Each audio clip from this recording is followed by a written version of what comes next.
नमस्कार. मी प्रकाश सावंत, एक सामाजिक कार्यकर्ता आणि सर्वसामान्य पक्षाचा अध्यक्ष.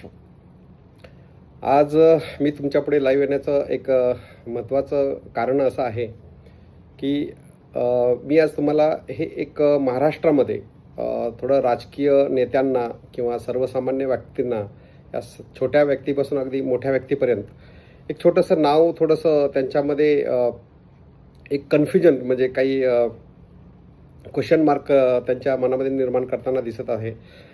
आणि ते म्हणजे हे मोठे मोठे लोक, राजकीय लोक किंवा छोटी लोकही विचारतायत, हे आज महाराष्ट्रामध्ये काहीतरी आम्ही असं ऐकतोय, हे सर्वसामान्य पक्ष, एक काहीतरी नवीन पक्ष येत आहे. आता हा सर्वसामान्य पक्ष काय आहे, त्याचे उद्दिष्टे काय आहेत, तो पक्ष आला कुठून, किंवा हा पक्ष आज रोजी अंमलात आहे का, किंवा हा फ्युचरमध्ये काय करू शकेल, हा कोणी काढला